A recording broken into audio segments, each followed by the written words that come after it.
Hello there. This video is going to be a bit different from my other ones, as this one's going to be a bit more of a fantasy scenario type video, in this case looking at the future of the streetcar network. Now if you're having deja vu, yes, I have done this video before, but I took that one down because there were simply too many issues with that video, and I want to try and be as accurate as I possibly can when I make these kinds of videos. So, with that out of the way, let's get into this video.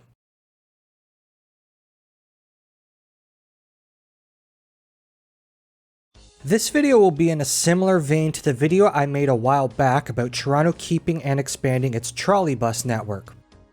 This video, however, will be lighter on details compared to the last one, as things such as ridership statistics and garage space allocations don't really fit the scope of this video.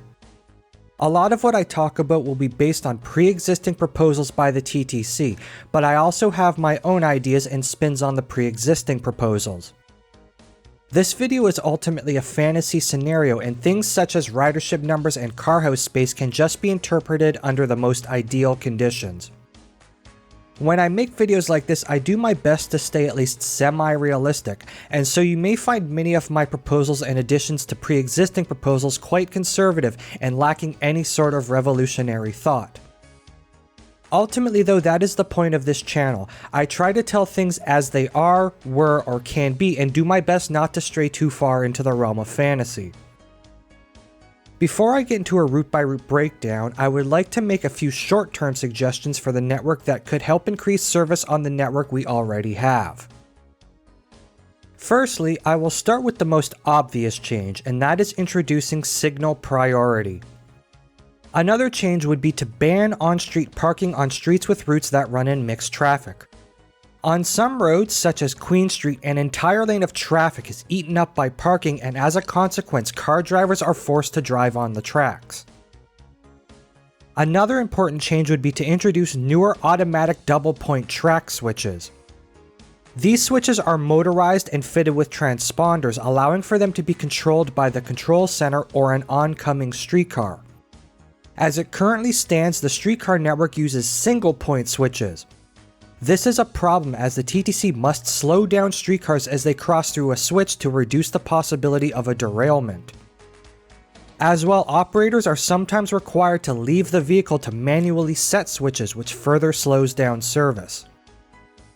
By going to newer double-point switches, streetcars would be able to pass through switches at line speed, as the points would be connected to a sturdier apparatus instead of flopping around in the breeze in a proverbial sense. As well, it would allow for switches to be controlled by the control center, or the operator can set the switch point from inside the cab. This would eliminate the need for the operator to leave the vehicle to manually set the switches when necessary. I fully acknowledge that this would be by far the hardest change to make, as it would be a billion-dollar project and require years of track reconstruction work. A final change would be to eliminate and consolidate some stops. While streetcars are primarily a form of local transit, the number of stops a streetcar makes and the distance between stops can have an adverse effect on the speed of the route. This is also generally the most unpopular change, as it means someone's walk to and from their local stop will get slightly longer. However, anyone who rides one of Toronto's streetcar routes frequently can probably think of an example of stops being located too close together. With that out of the way, we can get into my fantasy proposals for an expanded streetcar network. Firstly, I will start with the pre-existing routes.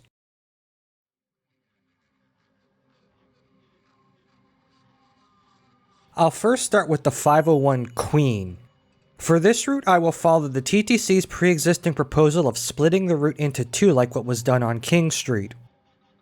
Due to the route's mixed traffic operations, the line really struggles with frequency and consistency, and this is in large part due to the route being too long to operate in mixed traffic.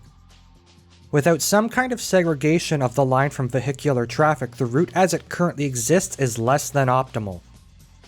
The 501 Queen today is 16.9 kilometers in length, with the overwhelming majority of it being in mixed traffic. Only about 2 kilometers of the route operates in a private right-of-way along the Queensway. As the TTC has proposed, the 501 Queen would be split into two lines, those being the 501A and 501B. For my proposal, the 501A will differ slightly from the TTC's. Like with the TTC's proposal, the 501A would start at the future Park Lawn GO station and then head east to Broadview Avenue. This is where my proposal differs from the TTC's, as the official proposal up to this point, as far as I am aware, is to terminate the 501A at a yet-to-be-built turnback loop near the intersection of Broadview and Queen. As someone who passed through this intersection daily when I was in college, this sounds like a traffic nightmare. It is a small intersection that will have the 501B, 503 Kingston Road, 504 King, 508 Lakeshore, and the proposed Broadview streetcar, and a lot of other private vehicles passing through it. Adding a terminating 501A to the mix just sounds awful. Instead, my proposal would be to run the 501A south on the future Broadview extension and terminate the line at East Harbour Station, where it would connect with the Ontario Line and GO train. The 501A would be 12 kilometers long, running from Park Lawn Station in the west to East Harbour Station in the east. The 501B would run from Neville Park Loop to Wolseley Loop at Bathurst Street. The 501B would be about 10.4 kilometers long, running from Neville Park Loop to Wolseley Loop. Both the 501A and B would overlap through the downtown core between Broadview Avenue and Bathurst Street, where ridership is the highest. For the 503 Kingston Road, I would follow the TTC's current proposal to extend the route west to Dufferin Loop. This would add 4.1 kilometers to the route, making it a 13-kilometer line from Bingham Loop in the east to Dufferin Loop in the west. The 504 King today operates as two routes, those being the 504A, which runs 10.4 kilometers from Dundas West Station to Distillery Loop, and the 504B, which runs 9.6 kilometers from Broadview Station to Dufferin Loop. For the 504A, I would keep the route as it is for now. My proposal for it hinges on the redevelopment of the Portlands and specifically the southern area of it. As it stands now, the city is only working on redeveloping the northern end of the Portlands on Oquaman-Minising Island. However, there is a more long-term plan to redevelop the land immediately south of it, and with it the construction of a new streetcar loop. Let's call it Polson Loop. Here is where I would terminate the 504A when this area is redeveloped. The extension into the Portlands would add an additional 1 kilometer to the route if it is extended to Polson Loop. In the even farther future, the city plans to redevelop the Portlands south of the Ship Canal. Should this redevelopment occur, I would extend the 504A south on Cherry Street and east on Unwin Avenue to a turnback loop at the Hearn Building. This would add an additional 1.5 kilometers to the route, bringing the 504A to 11.9 kilometers in length. As it stands now, I would continue having the 504A run its route from Dundas West Station to Distillery Loop, and would extend it to Polson Loop when that area is redeveloped, and even further to Hearn Loop should that area also be redeveloped. As for the 504B, I believe the current proposal is to extend the route to the planned Park Lawn GO station. This would add 5.5 kilometers to the route, which is a pretty hefty extension. I'll leave this as is for now and move on, as later in the video this will come up again and we'll need to ask the question, how much service is too much service? Thus, as it stands now, the 504B would operate a 14.4 kilometer route from Broadview Station to Park Lawn GO station. The 505 Dundas as it currently exists runs 10.9 kilometers from Broadview Station to Dundas West Station. The only change I would make is rerouting the line to Gerrard Station on the Ontario Line in order to free up space at Broadview Station for the proposed Broadview streetcar. The extension would actually make the route about 400 meters shorter. If it is not possible to pull this off, then an alternative would be to keep the 505 at Broadview and instead divert the 504B to East Harbour Station. The gap between Dundas and Queen Streets would then be filled by the proposed Broadview streetcar.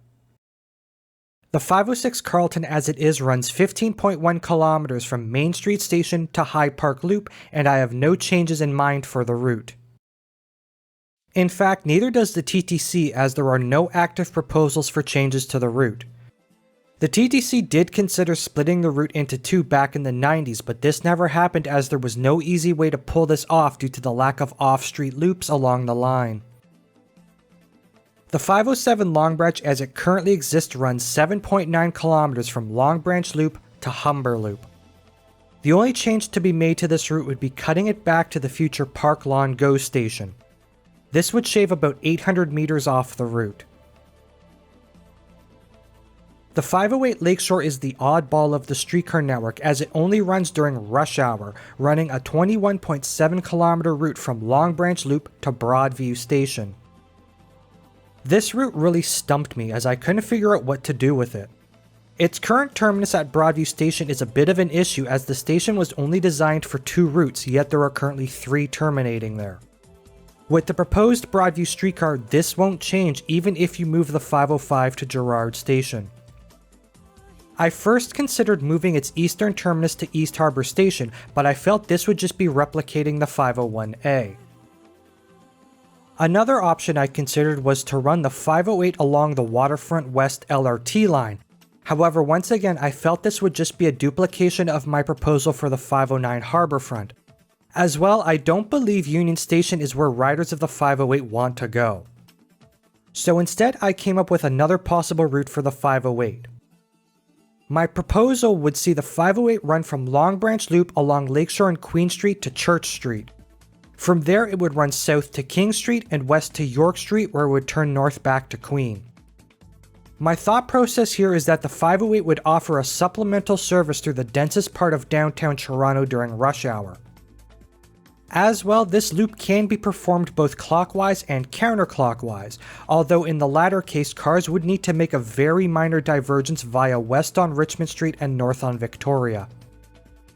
It's not the most egregious diversion, although it could be avoided entirely with the installation of a switch from northbound Church to westbound Queen. The loop could be expanded as well. For example, the western end of the loop could be extended west on King Street to Spadina Avenue with no additional track construction required. If we were to convert the intersection of Queen and Parliament into a Grand Union, then the eastern part of the loop could run all the way to Parliament Street, thus incorporating the bulk of downtown Toronto along Queen and King Streets. This would also allow for the 508 to hit the future Moss Park and Cabbagetown stations, thus connecting the route to all of the major Ontario Line stops in downtown Toronto. Of course though, this once again requires adding 2 new switches at the Queen and Parliament intersection, thus turning it into a Grand Union. In the meantime, I would stick with my proposal for a loop via Queen, Church, King, and York Streets. The 509 Harborfront as it currently stands is a 4.4 kilometer route running from Union Station to Exhibition Loop. It is also one of only 3 routes that operate entirely in a dedicated right-of-way. It is likely that the 509 will be the route that runs on the proposed Waterfront West LRT, which would see new tracks installed from the Exhibition to Roncesvalles Avenue. With this, the most likely outcome would see the 509 extended about 6 kilometers to Park Lawn GO Station. This, however, brings up the discussion of how much service is too much service. Under this plan, the stretch of track from Park Lawn GO Station to Roncesvalles Avenue would be served by 4 routes, those being the 501A, 504B, 508, and 509, and I do wonder if this may be overkill for the area, or if the end of the line at Park Lawn justifies the increased number of streetcars running on the Queensway. Perhaps we may see the 504B extension cut back to Sunnyside Loop, or it may remain at Dufferin Loop. Or perhaps the TTC decides that running 4 routes on the Queensway doesn't matter, since providing 4 different connections into downtown Toronto at Park Lawn for residents of Southern Etobicoke more than makes up for the increased service on the Queensway. Ultimately, I can go either way on this, and for the purpose of this video, I will keep all 4 routes running along the Queensway. With that, the 509 Harborfront would be a 10-kilometer line running from Union Station to Park Lawn GO Station. The 510 Spadina is a 5.4 kilometer route that currently runs from Spadina Station to Union Station. It is also one of 3 routes that operate entirely in a dedicated right-of-way. Both the TTC and I have no real proposals for an extension of this route since it really can't be extended, so it will remain as is.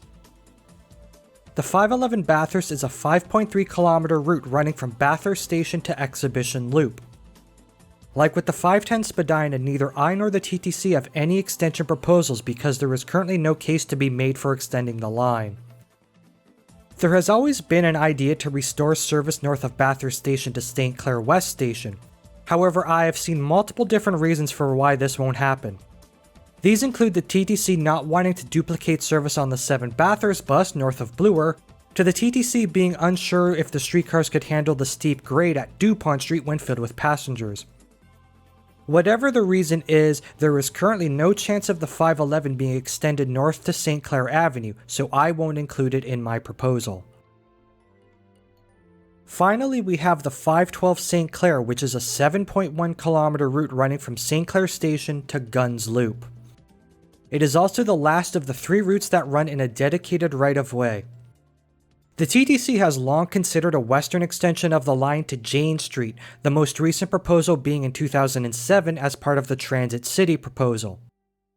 I too echo this idea, although I have gone back and forth on whether the route should be extended to Jane Street or Scarlet Road. A connection to Jane Street is almost inevitable, as the Jane Street corridor is destined for some higher order of transit in the future, be it LRT or subway. However, looking at the map, terminating the route at Jane Street leaves a 600-meter gap between it and the end of St. Clair Avenue at Scarlet Road, and it just looks wrong to me. So for my fantasy proposal, I will fill that gap by extending the 512 an extra 600 meters to Scarlet Road, with the turnback loop likely being on the Scarlet St. Clair Parquet.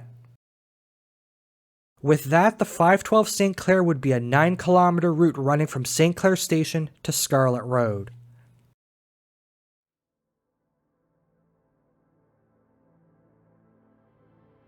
With the pre-existing routes out of the way, we can look at the routes the TTC and myself would implement if given the chance.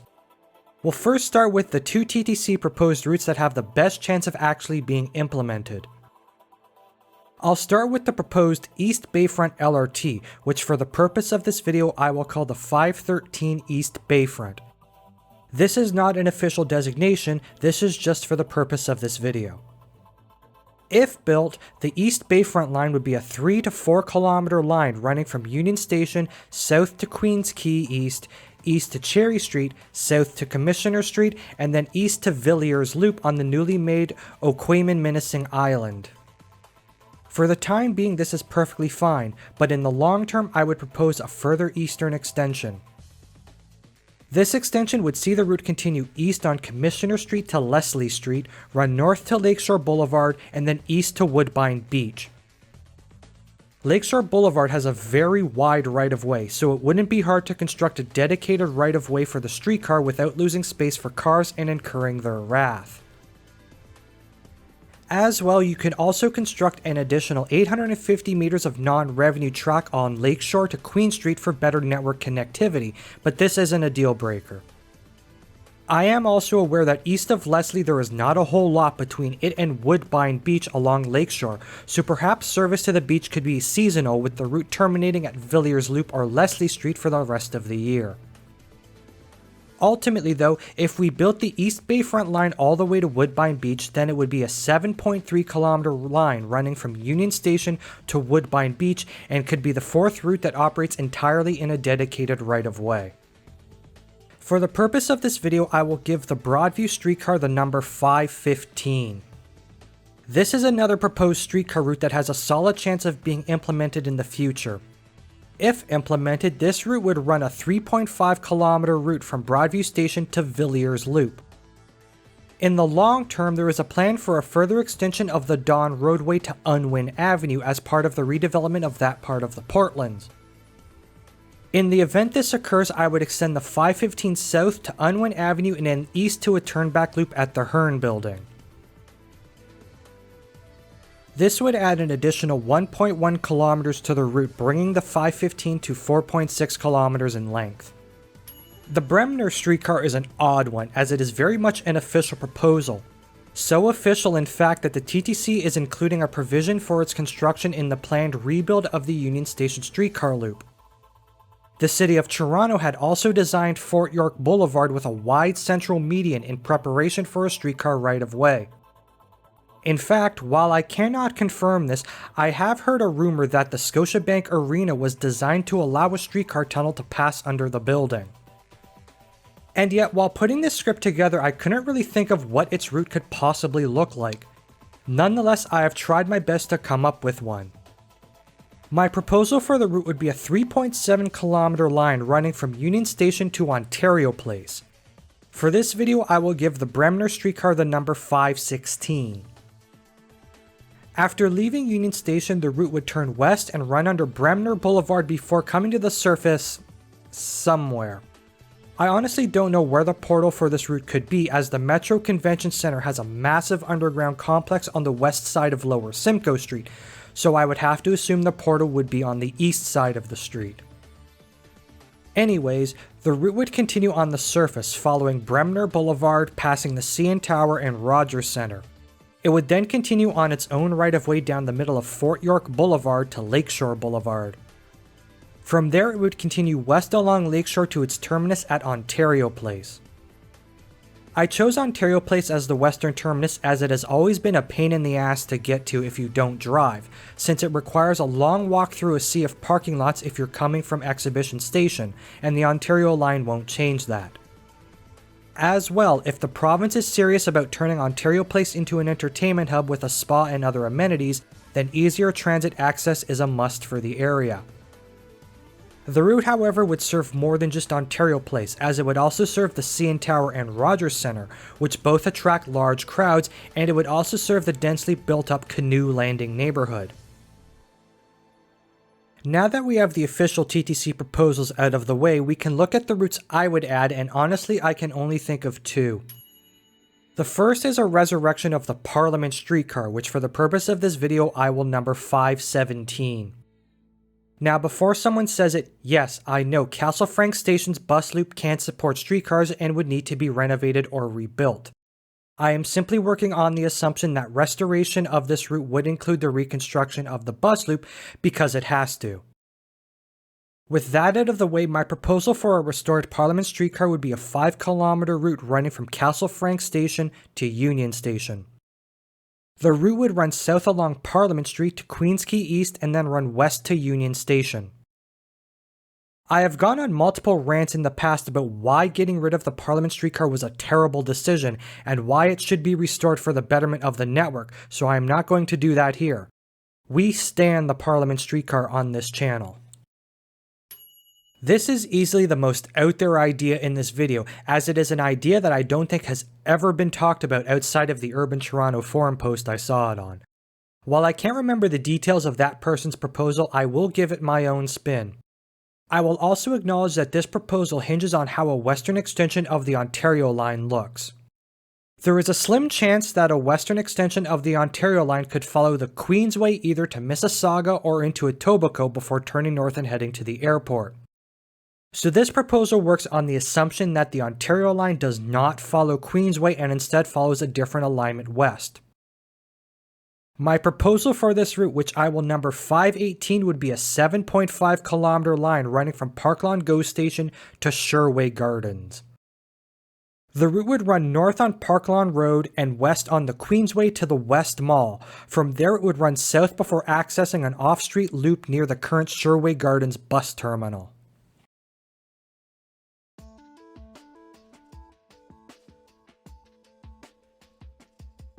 And there we have it, my fantasy scenario for an expanded streetcar network.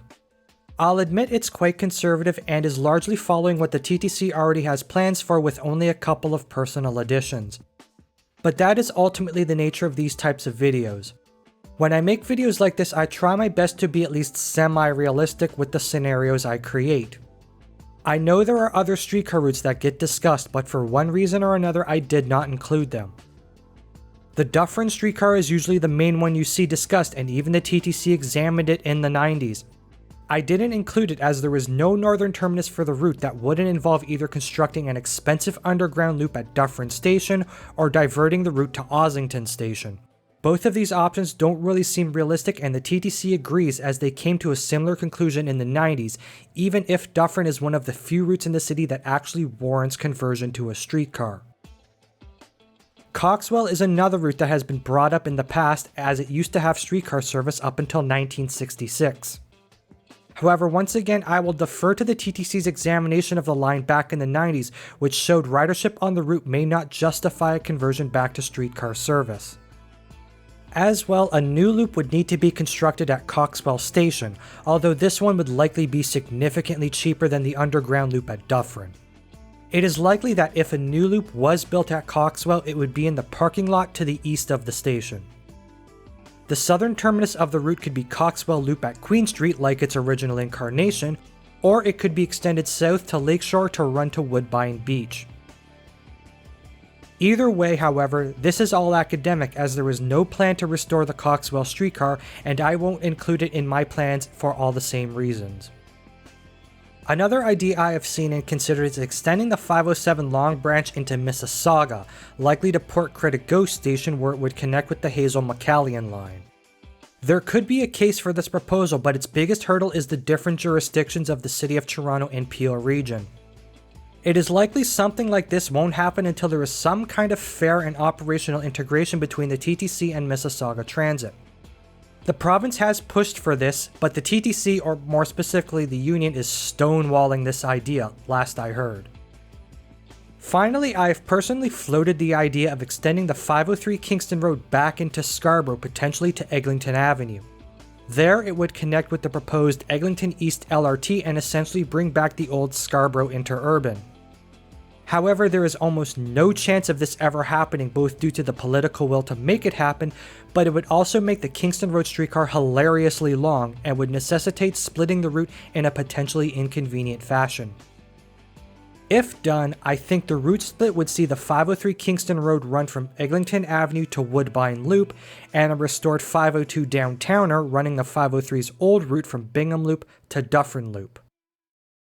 Ultimately though, it is impossible to predict what, if any of these plans can or will become reality.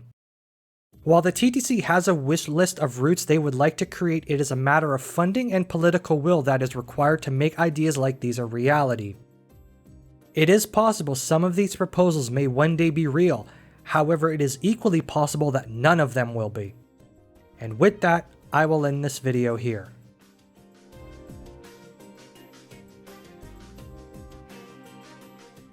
Thank you for watching this video, and if you enjoyed it and want to see more like it, please hit that subscribe button because there are more videos like it on the channel, and there are more videos like it on the way.